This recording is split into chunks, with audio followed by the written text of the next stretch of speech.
समाज में बढ़ती हुई नफरत, भारत में दम तोड़ती इंसानियत और लोकतंत्र पर हावी होते भीड़ तंत्र का विश्लेषण करेंगे। इस विश्लेषण के केंद्र में 4 अलग अलग तस्वीरें हैं जो देश के 2 राज्यों से आई हैं। पहली तस्वीर देहरादून में मारे गए त्रिपुरा के एमबीए छात्र एंजल चकमा की है। एंजल चकमा को चीनी बताकर 9 दिसंबर की रात चाकुओं से गोद दिया गया। 17 दिन बाद 26 दिसंबर को उसने अस्पताल में दम तोड़ दिया। क्योंकि इसके बाद वीकेंड रहा, नए साल का आखिरी हफ्ता है, ऐसे में किसी ने भी इस घटना पर गौर नहीं किया। हालांकि अब चकमा की मौत पर चारों तरफ अब रोष है। छात्र की हत्या पर राजनीतिक चिंगारियां उठ रही हैं। लोग कह रहे हैं कि हम भारत को बांग्लादेश और तालिबान बनाने की तरफ काफी तेजी से आगे बढ़ रहे हैं। दूसरी तस्वीर उत्तर प्रदेश के वाराणसी से आई। यहां वाराणसी के दशाश्वमेध घाट पर कुछ जापानी पर्यटक मौजूद थे। ये सांता क्लॉज की कैप पहने हुए थे। किसी ने इन पर गंगा में यूरिन करने का आरोप लगा दिया। इसके बाद लोकतंत्र का भीड़ तंत्र एक्टिव हो गया। जापानी पर्यटकों से सरेआम माफी मंगवाई गई, उन्हें घाट से वहां से भगा दिया गया। तीसरी तस्वीर यूपी के बरेली की, जहां नर्सिंग की एक छात्रा दोस्तों के साथ बर्थडे सेलिब्रेट करने पहुंची थी। इसमें 6 लड़कियां और 4 लड़के मौजूद थे। 2 लड़के मुसलमान थे। इसी दौरान 25 से 30 बजरंग दल के कार्यकर्ता जय श्री राम का नारा लगाते हुए उस रेस्टोरेंट में दाखिल हो गए। छात्रों के साथ मारपीट की गई। चौथी तस्वीर भी यूपी के फतेहपुर की है, जहां एक चर्च के अंदर धर्मांतरण का आरोप लगाकर बजरंग दल के कार्यकर्ताओं ने हंगामा कर दिया, नारेबाजी की और फिर चर्च में मौजूद लोगों को परेशान किया गया। ये चारों तस्वीरें देखकर गुस्सा आया होगा, मन में कुछ सवाल भी उठे होंगे, जैसे ऐसे नए साल 2026 की तरफ आगे बढ़ने का आखिर क्या फायदा, जब हम सोच के स्तर पर लगातार हर दिन गिर रहे हैं, इतना पिछड़ रहे हैं। सोचिए, ना ये बांग्लादेश है, ना पाकिस्तान है, ना तालिबान। भारत के एक राज्य में भारत के ही नागरिक एमबीए के छात्र एंजल चकमा को चीनी बताकर उसे जान से मार दिया जाता है। देवभूमि में ऐसे दर्दनाक कृत्य को अंजाम दिया जाता है। आपको पता है कि चकमा के साथ क्या हुआ? पहले जरा आप वो देखिए, इसके बाद विश्लेषण को हम विस्तार देंगे।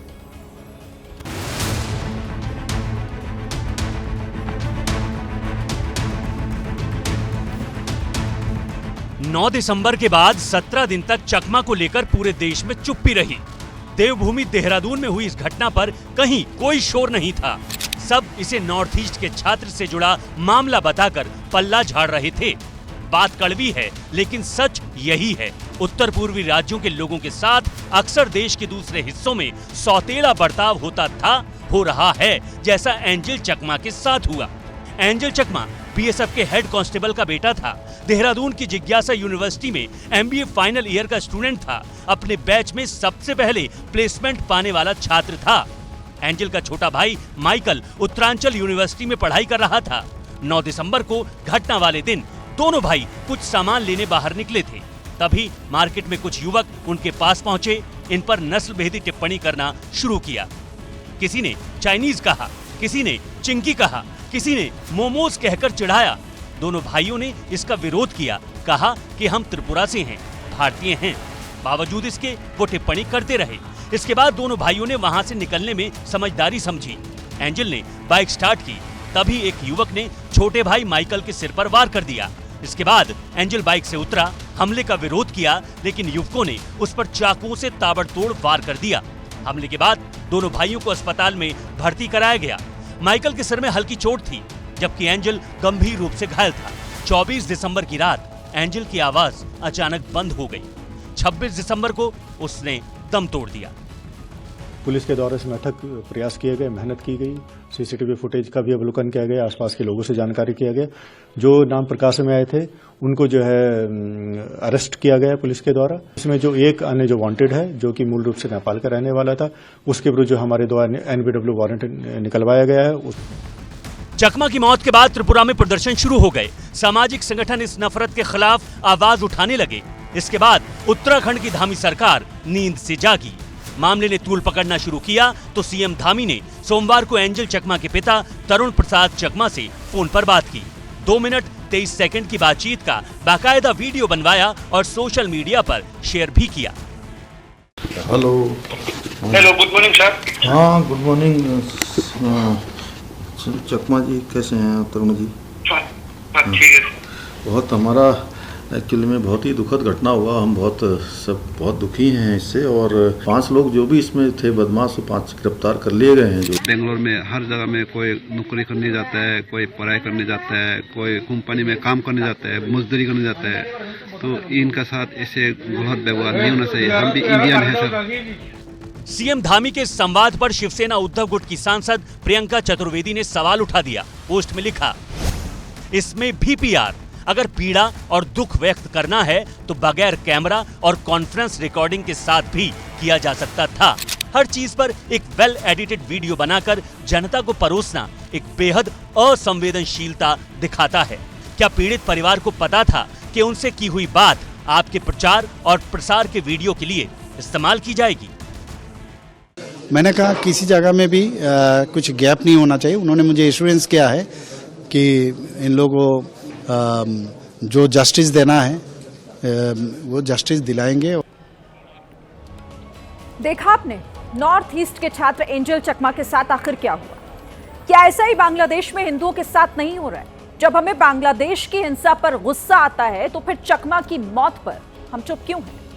याद रखिएगा आप कि अगर ऐसे अपराध के खिलाफ हम अब भी आवाज नहीं उठाएंगे तो फिर ये देश रहने लायक नहीं बचेगा। ये बात कुछ लोगों को बुरी लग सकती है, लेकिन इसमें कुछ भी गलत नहीं है। बचपन से हम किताबों में पढ़ते आए हैं, हिंद देश के निवासी सभी जन एक हैं, रंग रूप वेश भाषा चाहे अनेक हैं। क्या हमने भारतीयता की इस भावना को सिर्फ काला अक्षर समझकर किताबों में ही छोड़ दिया है? आखिर हमने इससे क्या सीखा? हमारे देश में जाति के नाम पर हत्या हो रही है, धर्म के नाम पर लोगों के साथ मारपीट और मर्डर किए जा रहे हैं, क्षेत्रीय पहचान के आधार पर लोगों को मौत के घाट उतारा जा रहा है। कई बार पहनावे को लेकर भी हिंसा हो जाती है, मुसलमानों को पाकिस्तान चले जाने की धमकी दी जाती है, नॉर्थ ईस्ट के लोगों को चाइनीज बता दिया जाता है, रंग काला है तो उसे अफ्रीकी कहकर चिढ़ाया जाता है।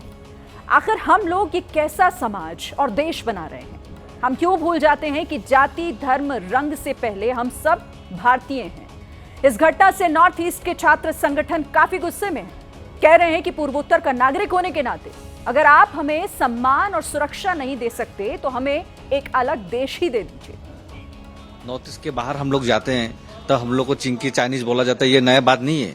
और जो आज एंजल चकमा मरा है, ये एंजल चकमा का मौत नहीं है, ये पूरा नॉर्थ ईस्ट के लोगों का मौत है। ये मैं तो डायरेक्ट सेंट्रल गवर्नमेंट को बोलना चाहता हूँ, अगर देखिए आप लोग नॉर्थ ईस्ट के लोगों को आप लोग मान सम्मान नहीं दे सकते, नॉर्थ ईस्ट के लोगों को आप लोग प्यार नहीं दे सकते, नॉर्थ ईस्ट के लोगों के लिए आप लोग टेक केयर नहीं कर सकते, तो हम लोग को अलग ही देश दे दीजिए। हम लोग अपना टेक केयर हम लोग खुद ही कर लेंगे, क्योंकि बहुत हो गया है, बहुत ही हो गया है, ये तो ज्यादा ही हो गया। देखिए इंसानियत का भी एक नाम होता है, ये इंसानियत के लिए कहाँ पे नाम रहा? हम लोग यहाँ पे नॉर्थ ईस्ट में जितने भी बाहर से लोग घूमने आते हैं, सबको हम लोग प्यार करते हैं, सबको आदर करते हैं।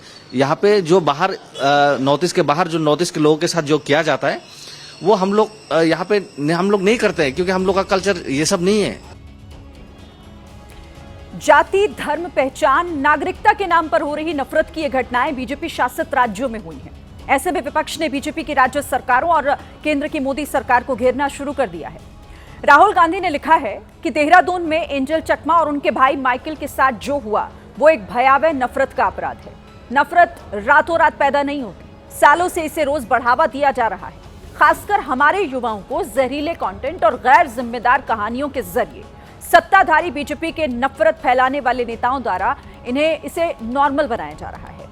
वहीं समाजवादी पार्टी के अध्यक्ष अखिलेश यादव ने लिखा है कि देहरादून में त्रिपुरा के एक छात्र की हत्या नफरती लोगों की बेहद घृणित मानसिकता का दुष्परिणाम है। विघटनकारी सोच रोज किसी की जान ले रही है। सरकारी अभयदान प्राप्त ये लोग विषबेल की तरह फल फूल रहे हैं। देश और देश की एकता, अखंडता खतरे में है। देश में बढ़ते नफरत के इस ट्रेंड पर विपक्षी दल जमकर सरकार को घेर रहे हैं। पूरा के एक MBA स्टूडेंट को, जो ट्राइबल लड़का है एंजल चकमा, उसके चेहरे को देखकर उस पर तंज करके उसको मारा और पीटा गया, उसकी मौत हो गई। जो त्रिपुरा का एक ट्राइबल है, जहां पर रूल ऑफ लॉ कमजोर होगा और वहां पर मेजॉरिटेरियन पॉलिटिक्स गलबा हासिल कर लेगी, तो फिर ये वाकयात होते हैं। I am an Indian, I am not Chinese. कि क्या ऐसे हादसे कई प्रदेशों में, कई पुलिस थानों में हो रहे हैं? देखिए, जो हुआ वह दुर्भाग्यपूर्ण है। उत्तराखंड की सरकार ने ऑलरेडी कुछ लोगों को उसमें पकड़ा है, कुछ लोगों की अरेस्ट किया है।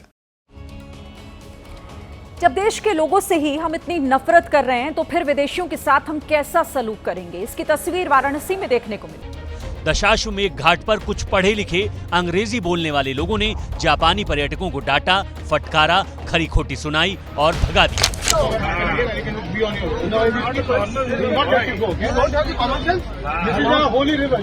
जो वायरल वीडियो है इसका संज्ञान लिया गया है और इसकी जांच भी कराई जा रही है। जो हमारे लोकल पुलिस टीम है वो मौके पे जाके पूछताछ भी कर रही है। जो भी तथ्य प्रकाश में आएंगे उसके अकॉर्डिंगली विधिक कार्रवाई की जाएगी। आखिर हम कैसा देश बना रहे हैं जहां लोगों के बीच इंसानियत मरती जा रही है? वाराणसी के बाद यूपी के बरेली चलते हैं। यहाँ बजरंग दल के कार्यकर्ताओं ने एक रेस्टोरेंट में उत्पात मचाया था। दोस्तों के साथ बर्थडे सेलिब्रेट करने आई नर्सिंग की छात्रा के साथ बदसलूकी की थी। नर्सिंग छात्रा की पार्टी में 2 मुस्लिम दोस्त भी शामिल थे। इसी से बजरंग दल ने अंदाजा लगा लिया कि रेस्टोरेंट में धर्मांतरण हो रहा है।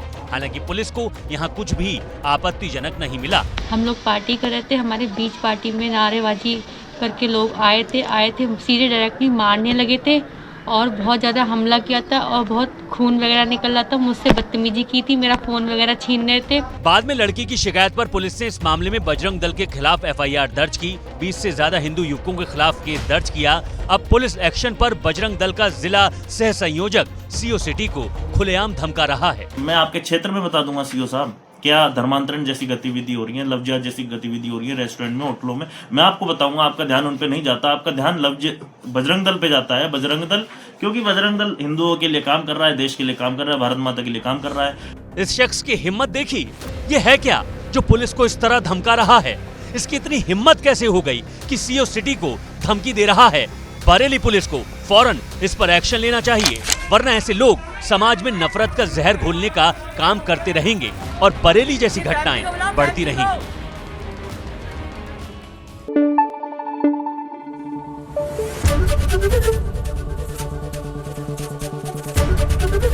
ABP न्यूज आपको रखे आगे।